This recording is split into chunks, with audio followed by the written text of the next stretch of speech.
can be hard to believe, but the rolling bass lines has a long and rich history. It goes back to the times of your great-great-great-great-great-grandparents and beyond. I found examples of rolling bass lines from Baroque music from 1600s, and it felt like it would go back as far as music itself if I dug deeper. But how did this bass line go from being a classical music technique to a dance music sensation? All may have started in the 80s. One of the first early popular examples of rolling bass line is from Kraftwerk. Albeit it's much slower. That being said, I must say it was probably trance music of the 90s that truly propelled its popularity, with iconic tracks like Age of Love. And as we enter the late 90s and early 2000s, the rolling bass line continued to soar with standout tunes such as Armin van Buuren's Communication. But of course, if you ask me, the genre that truly perfected rolling bass lines was melodic techno. Fast forward to 2023, the rolling bass line of melodic techno has become one of the most influential bass lines in electronic music, transcending the genres. But what is it about this bass line that makes it so catchy and powerful? And how does it work harmonically and rhythmically? Okay, let me explain how rolling bass works. It is super simple. Let's say we have 4 to the floor beat. Now, let's replace the kick with the bass with my mushroom friend right over here.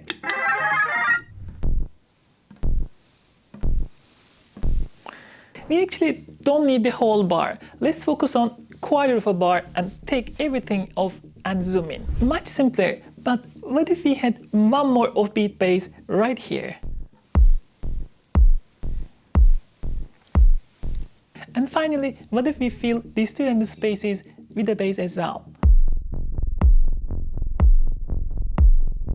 And that's it.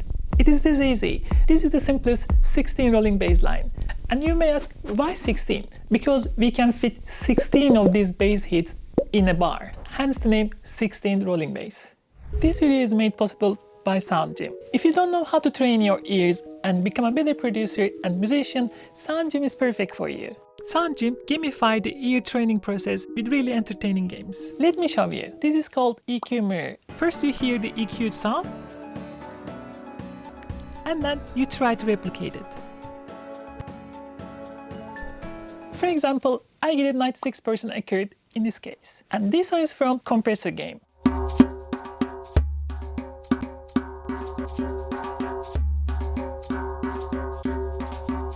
So they have tons of different games that you can play and learn at the same time. So next time when you're about to play a game, consider Sound Gym instead.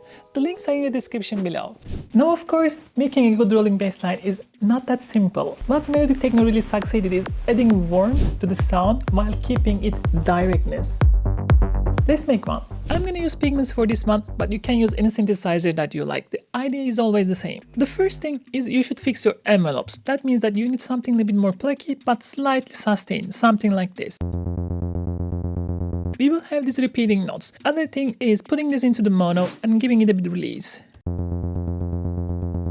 This is the top layer. We need a bottom layer, meaning that a bit more sub area. Use the second slider, 1 octave down, give a bit volume. I'm gonna use a square wave because it has less harmonics on the top end, so it will layer a bit better. Once the volume envelope is done, the second is the filter. How bright or dark we will have the sound. For Pigments, we have a lot of options. You can go with anything, but let's go with the Mini. This is a Moog Leather filter emulation.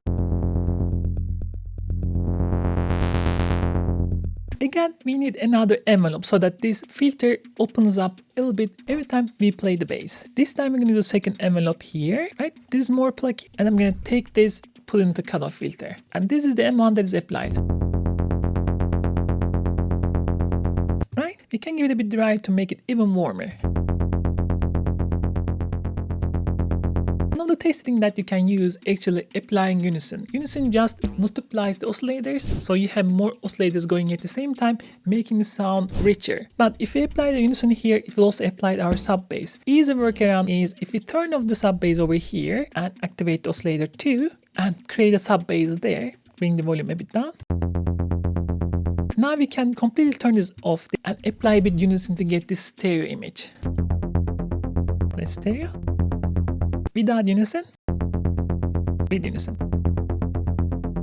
Beautiful, isn't it? Now, if you want to add a bit more warmth, you can go to your effects and pick any saturation that you like. Maybe I can use something like distortion. And we can shape the sound a bit with the EQ. Boost to the sub bass, but cutting a bit from the boxer frequencies and boosting a bit highs. And final trick is actually enhancing the ambience with effects. In this case, I enjoy tape echo. I'm going to put it in the ping pong and 1/8 dotted. And now we're going to send the bass there and we can get this stereo ping pong delays. Right? But you can, if you don't want to mess up your sub bass, you can add another parametric EQ and cut off lows. And finally, adjust the filter based on your taste. And if you put this into the beat, it sounds like this.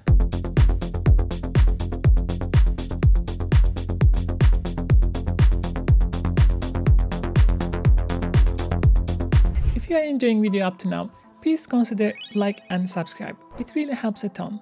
We have the sound, we have the rhythm, but we need the final ingredient for an exquisite dish, the sauce. Here is your step-by-step guide. Step 1. Assign the velocity to cutoff and the volume. Then alternate the velocity to give a human feel. Step 2. Increase the human feel by adding a groove. This will push the notes slightly off-grid and introduce imperfections. Step 3. This is optional, but you can even get a high layer to color your sound even more.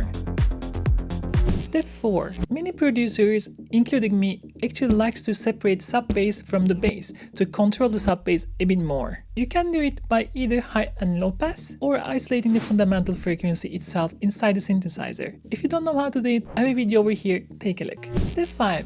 A rolling bass line doesn't need to always have the same note. A very simple variation could be having pitch jumps, something like this.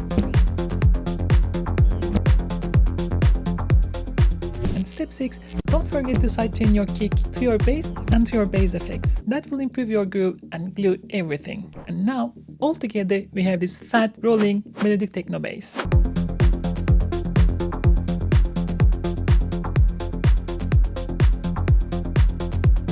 If you want to learn more about the bass and the low end, I have more videos over here. Take a look.